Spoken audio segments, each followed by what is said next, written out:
আজকের এই সময় মুসলিম উম্মার ইতিহাসে আরেকটি গুরুত্বপূর্ণ অধ্যায় রচিত হচ্ছে।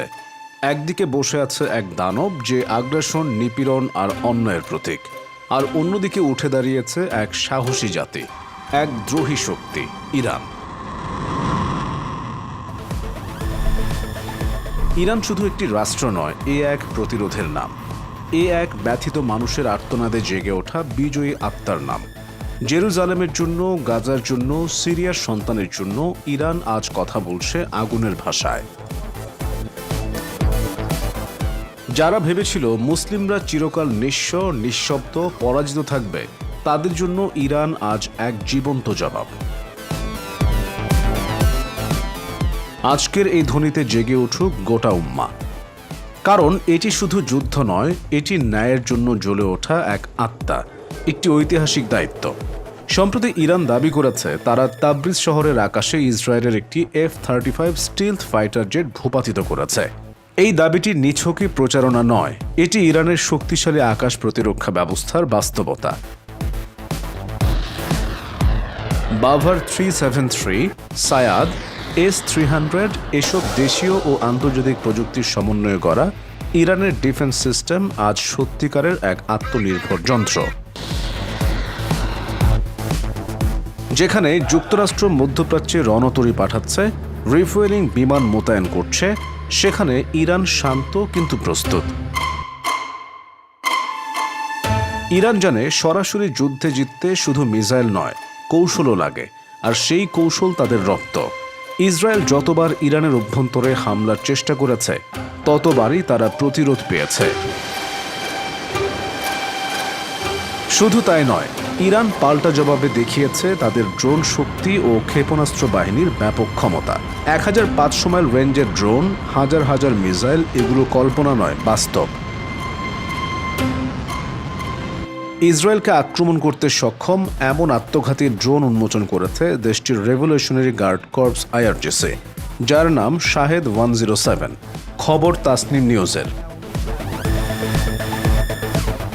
শত্রুর লক্ষ্যবস্তুতে আত্মঘাতী অভিযানের জন্য ব্যবহৃত হবে এই মনুষ্যবিহীন বিমানবাহী যানটি। ফলে ইসরায়েল সেই ড্রোন ঠেকালেও ইরানের কাউকে হামলার শিকার হতে হবে না। সোমবার এমন ড্রোন উন্মোচন করেছে IRGC। শাহেদ 107-এর ছবি থেকে বোঝা যায় এটি একটি পিস্টন ইঞ্জিন দিয়ে সজ্জিত ড্রোন, যা 1500 কিলোমিটারেরও বেশি পরিসরে উঠতে সক্ষম। আর IRGC তো পরিষ্কার বলেই দিয়েছে, ইসরায়েলের ক্ষয়ক্ষতি কল্পনারও বাইরে। কোনো প্রচার নয়, এই এক কথার মধ্যেই লুকিয়ে আছে পুরো গল্প।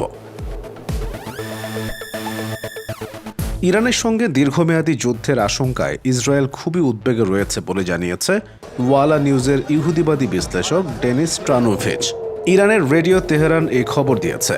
তিনি এক নিবন্ধে লিখেছেন, যুদ্ধ চলছে, কিন্তু ইসরায়েলের আশঙ্কা হলো এটি দীর্ঘমেয়াদী যুদ্ধে পরিণত হতে পারে। এমনটি হলে তা ইসরায়েলের জন্য বড় বিপদ ডেকে আনবে। স্ট্রানোভিচ আরও বলেন, যদি যুদ্ধ দীর্ঘ সময় ধরে চলে, তাহলে তা ইসরায়েলি অর্থনীতি এবং সমাজকে ভেঙে ফেলবে।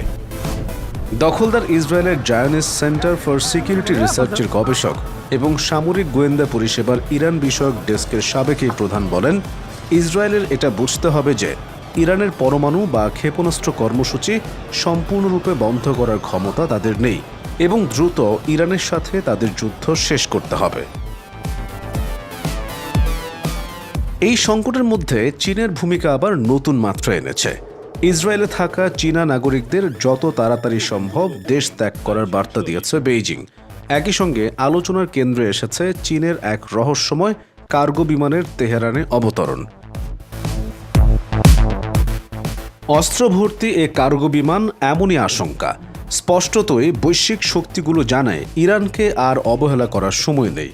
আরও বিস্ময়কর হল, 21টি মুসলিম দেশ একযোগে ইরানে ইসরায়েলি হামলার নিন্দা জানিয়েছে। এটা শুধু প্রতীকী সমর্থন নয়, এটা কূটনৈতিক বার্তা, ইরান একা নয়। ফ্রান্সের প্রেসিডেন্ট ম্যাক্রো সতর্ক করেছেন, ইরানের সরকার উৎখাতের যে কোনো চেষ্টা হবে একটি কৌশলগত ভুল। এই বাস্তবতায় প্রশ্ন হচ্ছে, ইসরায়েল কি আর সেই অজেয় শক্তি, নাকি এক নতুন বাস্তবতায় ইরান নিজেদের অবস্থান পোক্ত করছে? এই যুদ্ধ শুধু সীমান্তের নয়, এটা আত্মমর্যাদার লড়াই। একদিকে দখল, ধ্বংস আর অমানবিকতার প্রতীক, অন্যদিকে ইরান প্রতিরোধের প্রতিচ্ছবি, সাহসের কাব্য, মুসলিম উম্মার অবিচল আশ্রয়। যখন জালিম আগুন ছুড়ে ইরান জবাব দেয় বজ্রনিনাদে, যখন গাজার শিশুরা রক্তাক্ত মাটিতে পড়ে ইরান দাঁড়ায় ঢাল হয়ে। আজকের এই সংঘাতের ভেতরে লুকিয়ে আছে আগামী দিনের ইতিহাস, যেখানে লেখা থাকবে, ঈমান যখন গর্জে ওঠে তখন দুনিয়ার বড় বড় শক্তিও কেঁপে ওঠে।